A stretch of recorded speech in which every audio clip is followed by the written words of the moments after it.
sebetulnya penyidik itu juga melakukan proses penyidikan, dasarnya hanya dua, UHAP, Kitab Undang-Undang Hukum Acara Pidana, atau Kapolri. Ini dikatakan SOP. Tapi SOP-nya tidak pernah hadir dalam persidangan sampai hari ini. Ya. Dan setiap proses hukum yang dilakukan dengan cara-cara yang melanggar hukum harusnya itu berdampak batal demi hukum semua proses. Itu yang tadi kami sampaikan, termasuk mengenai masalah visum. Visum tidak membuktikan siapa pelaku, tapi membuktikan ada luka. Itu yang nggak mampu dibuktikan. Ya, termasuk keterangan ahli. Keterangan ahli juga kami berpendapat bahwa keterangan ahli itu baru memiliki kualifikasi sebagai keterangan seorang ahli jika disampaikan dalam persidangan. Ya, bukan dalam BAP. Karena kalau dalam BAP itu kan boleh dikatakan hanya sepihak. Tapi kalau dalam persidangan, ketiga unsur, baik itu majelis hakim, jaksa penuntut umum, dan juga penasihat hukum bisa menguji keahliannya. Apakah orang ini betul-betul ahli atau tidak, dan bisa diperiksa kurikulum vitae-nya. Ini yang tidak bisa dilakukan kalau ahlinya tidak bisa hadir. Jadi masuk akal jika aturan dan pendapat mengatakan bahwa keterangan ahli itu baru dapat dikategorikan sebagai keterangan ahli jika ahlinya ada dalam persidangan. Nah, dikatakan ada penembakan, pistolnya nggak pernah ketemu. Ya, jika memang ada penembakan tanggal 22 itu, polisi sudah ada di sekitar Bukit Dinding Besilam. Kenapa nggak olah TKP?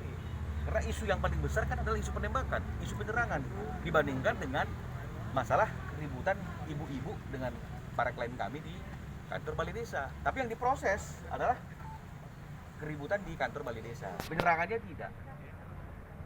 Ya, senjatanya juga tidak langsung dilakukan olah TKP pada malam itu juga, tapi baru dilakukan 1 minggu kemudian. Jadi ini yang kami tadi bantah dalam rubrik kami, ya.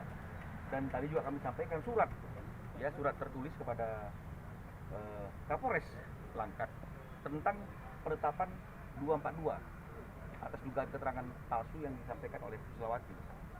Hari ini udah 1 tahun, udah ulang bulan ya, udah 1 bulan. 10 Agustus, sekarang 10 September. Nah, ini pertanyaan kami, apakah memang benar-benar Polres Langkat ingin melakukan proses hukum atau penegakan hukum atau tidak? Yang kedua, apakah memang penegakan hukum itu sesuai dengan prinsip-prinsip adanya dasar kesetaraan atau equality before the law, semua orang sama di mata hukum atau tidak? Ya, karena jelas dalam penetapan itu memerintahkan, ya, penyidik melalui jaksa penuntut umum untuk melakukan penyidikan. Loh, kenapa nggak dilakukan? 1 bulan. Laporan apa lagi? Ini kan sama kayak OJT. Jadi makanya tadi kami bacakan tembusan yang kami sampaikan kepada majelis hakim yang membuat penetapan, dan kemudian kita sudah sampaikan kepada Pak Kapolres dan juga sudah kami sampaikan kepada jaksa penuntut umum. Jadi agar law enforcement, penegakan hukum itu tidaklah tebang pilih, ya, juga termasuk SOP. Ya, sampai hari ini SOP-nya tidak diterima oleh majelis hakim melalui jaksa penuntut umum. Jaksa penuntut umum sudah mengatakan berulang-ulang minta kepada saksi verbal lisan yang menyatakan dasar bertindak mereka itu adalah SOP, ya, tidak juga memberikan SOP-nya. Nah, ini yang perlu kita garis bawahi, sangat disayangkan sekali. Penegak hukum dalam persidangan di bawah sumpah akan memberikan keterangan yang sebenar-benarnya, tidak lain yang daripada yang sebenar-benarnya, menyatakan ada SOP, tapi nggak ada sampai sekarang.